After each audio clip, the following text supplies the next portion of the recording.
Hello everyone, just doing a very quick posting. I've just watched my wife, I've just watched a posting that my wife has done regarding the torrid experience that we went through with regards to her mother, the death, the cancer, the shunning, and then more shunning, and I've just watched the whole thing, and you know what? With everything else that's gone on, what she said at the end is absolutely right.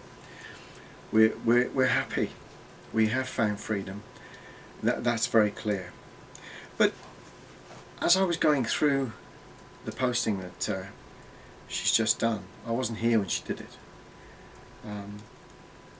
I was immediately thinking of the family members that I hope will watch that. And as they watch it, I have certain questions for them. I'm sure for some of them it'll be very uncomfortable watching, but everything that my wife has said there, I can assure you, is truthful. I can also assure you that everything that you have done to her was done with the greatest of success.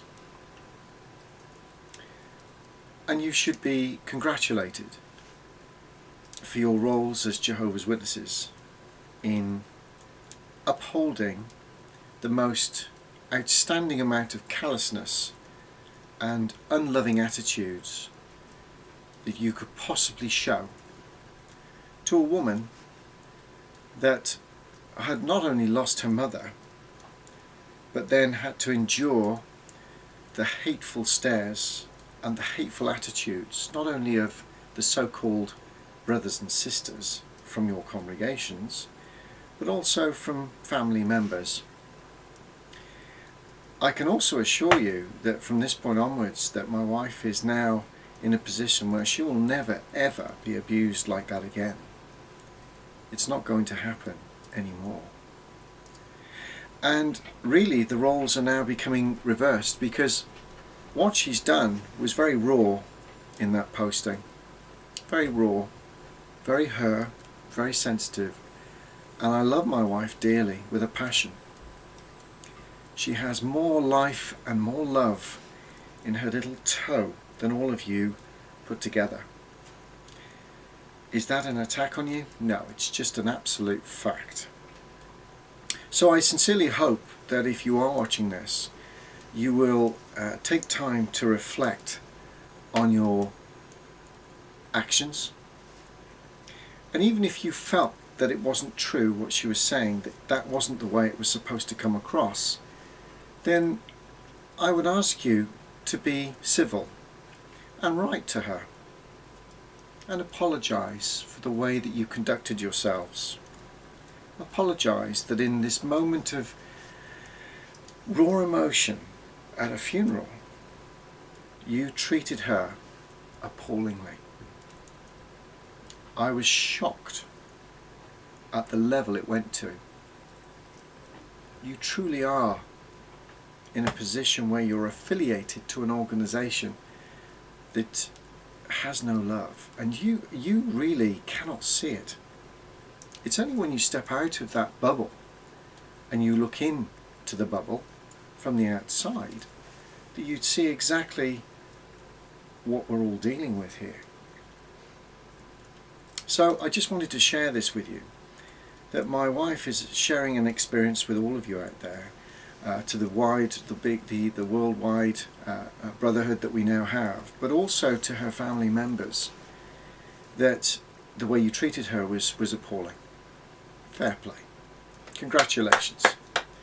And for some of you zealots, shall we say, you will say that her mother died right the way through and upheld her integrity to the very end. Now what she did was she held her integrity to show no love, not even to her daughter in the last few minutes of her life. And if that's something you're proud of, Jehovah's Witnesses, if that is something you're proud of, you really do need to look deep inside yourselves. Because as my wife has pointed out, there is no love there. So the question I put to you as I look at you now, do you have real love inside you? Is there something still deep inside that wants to get out? Because if you think this is the way that Christianity is supposed to work, you are so wrong. And you really do think you're God's chosen people, ready to be stroking pandas in a few years' time? I don't think so somehow.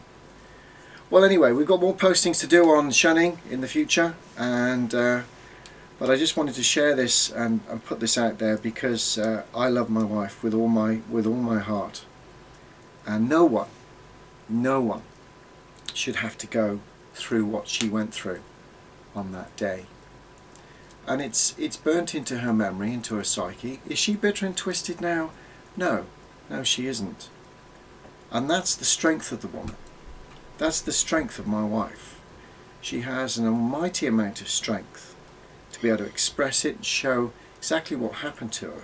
But at the same time, she holds no bitterness towards you. She's very angry at what happened. She's very sad at what happened. But now she's looking at you and she feels nothing but pity. And that's not being patronizing. We all feel pity for you because of the control that you are under. And the saddest thing of all is that you can't see it. You really cannot see what you're doing when it comes to the manifestation of love. You have none, do you? I'll leave it there, and it's just a message to all those others out there that around the world, we know there are many that are shunned, millions probably around the world. Who knows? The way that this organisation works, they might flip-flop at one stage and decide that it's okay now, we don't need to shun like we used to, it's cruel, it's not loving. I can see them saying that one day, because this is the type of ridiculous organisation it's become. So let's leave it there. I could talk all night, but we're in a position now just to say we don't hate anybody. We love you all, and especially those that are caught up in this cult. But it will not stop us from being passionate to try and wake you up and make you realise that your lives are not yours. Your true identities are not yours. The real person you are inside, you all know that you've got a real person inside. And you need to bring it out and express it. That's all we're saying. Lots of prayers. Bye for now.